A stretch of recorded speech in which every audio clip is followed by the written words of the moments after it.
నమస్తే, welcome to mirror TV. నేను Pawan. Right, రాష్ట్ర వ్యాప్తంగా బీసీ నినాదం హోరందుకుంది. బీసీలు ఒకవైపు రాష్ట్ర ప్రభుత్వాన్ని గట్టిగానే ప్రశ్నిస్తున్నారు. ఎందుకంటే కులగణన జరిపిన తర్వాత బీసీలకి సరైన లెక్కలు తేల్చలేరు, తక్కువ జనాభా చూపించిందని చెప్పేసి రాష్ట్ర ప్రభుత్వాన్ని బీసీ సంఘాలు కావచ్చు, ప్రతిపక్షాల పార్టీలు కావచ్చు, బీసీ నాయకులు పెద్ద ఎత్తున ప్రశ్నించడం జరుగుతుంది. మాట్లాడదాం ఇదే అంశం పైన. మనతో పాటు బీఆర్ఎస్ స్పోక్స్ పర్సన్ నరేష్ రావు గారు ఉన్నారు. అన్న నమస్తే. నమస్తే. రాష్ట్ర వ్యాప్తంగా ఏదైతే హుటాహుటిన అసెంబ్లీ సమావేశాలు పెట్టి ఒక్క రోజులో దాని లెక్కలు బయట పెట్టారు కదా, ఇలా చూడొచ్చు వీటిని? అసలు కులగణన ఏదైతే హామీ ఇచ్చిర్రో అది కామారెడ్డి డిక్లరేషన్ ఇచ్చినటువంటి వార్త. కామారెడ్డి డిక్లరేషన్లో బీసీలకు ఇచ్చినటువంటి హామీలని తూచా తప్పకుండా పాటించామని చెప్పేసి మేము బీఆర్ఎస్ పార్టీగా డిమాండ్ చేస్తాను. మొదటి నుంచి మా డిమాండ్ ఏంది, మీరు కొత్తగా చేసేది ఏం లేదు, మీరు ఎన్నికలు ఏదైతే వాగ్దానం చేసిర్రో ఆ వాగ్దానం ప్రకారంగా BC declaration, Kamareddy BC declaration తూచా తప్పకుండా పాటించమని చెప్తాను. ఆ బీసీ డిక్లరేషన్ ప్రకారంగా దాంట్లో ఏముంది అంటే 6 నెలల్లో కులగణన చేస్తాము, దానికి చట్టబద్ధ వచ్చే విధంగా ప్రయత్నం చేస్తాము, 42% తగ్గకుండా ఖచ్చితంగా మేము వాటిని రిజర్వేషన్ అమలు చేస్తామని చెప్పి ఆ రోజు హామీ ఇవ్వడం జరిగింది. అంతేకాదు దీంట్లో ఒక లాజిక్ ఏంటంటే ఈరోజు ఉన్నటువంటి వాటిలో 29,000 కొత్తగా ప్రజాప్రతినిధులు చేస్తారు, అది మా కాంగ్రెస్ పార్టీతో సాధ్యమని చెప్పారు.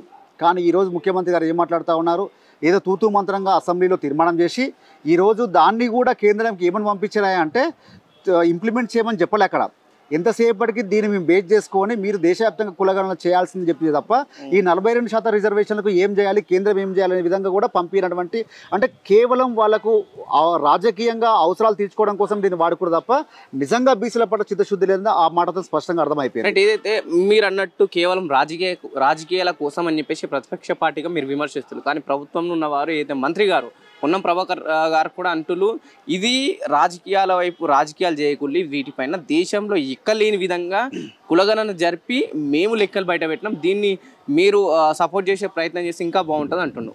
అంటే నేను ఒక మాట అడుగుతా ఉన్నాను, దేశంలో ఎక్కడ లేని విధంగా మేము సర్వే చేసినాము, దానికి శాంటిటీ లేకుండా, ఎక్కడ ఆధారాలు లేకుండా, ఎక్కడ నిబద్ధతో చేయకుండా, ఎక్కడ కూడా పర్ఫెక్షన్ లేకుండా చేస్తే ఏది పడుతుంది ఒప్పుకుంటామంటే ఎట్లా ఒప్పుకుంటాం చెప్పండి? బీసీలుగా ఖచ్చితంగా అపోజిషన్ పార్టీగా మేము వ్యతిరేకిస్తాం, ఒక బీసీ నాయకులుగా దాన్ని వ్యతిరేకిస్తూ ఉన్నాం.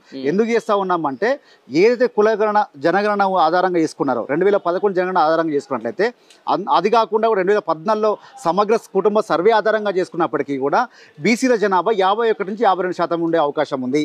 దాంతో మన ముస్లిం ఏదైతే బీసీ ఉన్నారో వాళ్ళతో కలుపుకుంటే 62%కి వచ్చే అవకాశం ఉంది.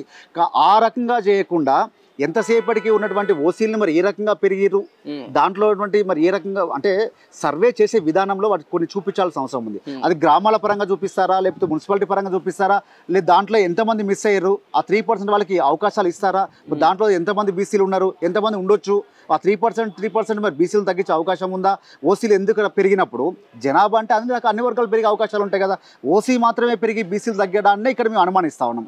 కాబట్టి మా డిమాండ్ ఏంటంటే ఖచ్చితంగా రీసర్వే చేయాలి, లేదా స్పెషల్ డ్రైవ్ పెట్టి మళ్ళీ ఒకసారి టైం చేసుకొని ఎప్పుడైతే మీరు పర్ఫెక్షన్ ఇచ్చి బీసీ సంఘాలు కానివ్వండి, పార్టీలు కానివ్వండి, అపోజిషన్ పార్టీలు కానివ్వండి, బీసీ నాయకులు అందరూ కూడా ఒప్పుకున్న తర్వాతనే స్థానిక సంస్థలో ఇంప్లిమెంట్ చేసిన తర్వాతనే మీరు ఎలక్షన్లకు పోవాల్సిన అవసరం ఉంది.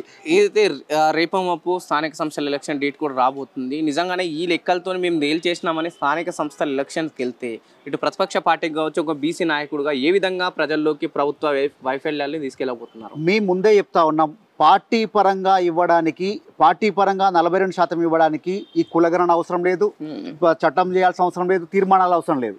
నేనేమంటా ఉన్నాను, మీరు ఇచ్చిన హామీ మీరు నిలబెట్టుకోమని చెప్తా ఉన్నాం. నిలబెట్టుకోకపోతే ఖచ్చితంగా మేము కామారెడ్డి డిక్లరేషన్ తప్పు చేసినామని చెప్పి దాన్ని చించేయండి, ప్రజలు దాని మీద ఏదో ఆలోచన చేస్తారు. కానీ మీకు బీసీల ఓట్లు కావాలి, సీట్లు కావాలి, కానీ మేము బీసీ కులగణన చేయము, బీసీలకు రిజర్వేషన్ పర్టికులర్గా మేము చేయము అనుకుంటే మాత్రం ఖచ్చితంగా బీసీ ప్రజలంతా ఆలోచన చేస్తారు, బీసీలంతా కాంగ్రెస్ పార్టీకి వ్యతిరేకంగా చేసే అవకాశాలు స్పష్టంగా కనబడతా ఉన్నాయి. ఎందుకు అంటే ఒక్కసారి కాదు, ఈరోజు 6 గ్యారంటీ అమల్లో మోసం చేస్తూ ఉన్నారు. 6 గ్యారంటీ అమల్లో ఉన్నటువంటి 60% జనాభా బీసీ కులాలే కదా, మరి బీసీ కులాలకు 6 గ్యారంటీ అమల్లో అన్యాయం చేస్తూ ఉన్నారు, అదే రకంగా కులగణన అన్యాయం చేస్తూ ఉన్నారు, స్థానిక సంస్థల ప్రతినిధులు అయిదామంటే అక్కడ అన్యాయం చేస్తూ ఉన్నారు. మరి మీరు చేసేది ఏముంది, మీరు పార్టీకి ఓట్లు వేయించుకొని మీరు ముఖ్యమంత్రి స్థానంలోకి వచ్చిన తర్వాత, కాంగ్రెస్ పార్టీ అధికారంలోకి వచ్చిన తర్వాత బీసీలకు ఒరగబెట్టిందని చెప్పమని చెప్పి సూటిగా అడుగుతా ఉన్నాను. అంటే ఎటువంటి లాభం చేకూరలేదా కాంగ్రెస్ పార్టీ తెలంగాణ రాష్ట్రం అధికారంలోకి వచ్చిన తర్వాత? ఎందుకంటే 2 మంది పదవులు ఇచ్చింది, పిసిసి అధ్యక్ష పదవి ఇచ్చింది, చాలా వరకు చైర్మన్ పదవులు ఇచ్చింది కదా. లాభాల కంటే అన్యాయం ఎక్కువ జరుగుతూ ఉంది ఈరోజు చరిత్రలో అని మీరే గొప్పగా చెప్పుకుంటా ఉన్నారు కదా. మరి ఆ ఆధారాన్ని మీరు తప్పుగా చూపిస్తే రేపు రాబోయే రోజుల్లో దీని ప్రకారమే చేస్తారు, దీని ప్రకారమే సంక్షేమ పథకాలు అమలు చేస్తారు, దీని మీదనే డిపెండ్ అయ్యి మొత్తం అన్నిటువంటి వ్యవస్థ మొత్తం నడిచే అవకాశం ఉంది.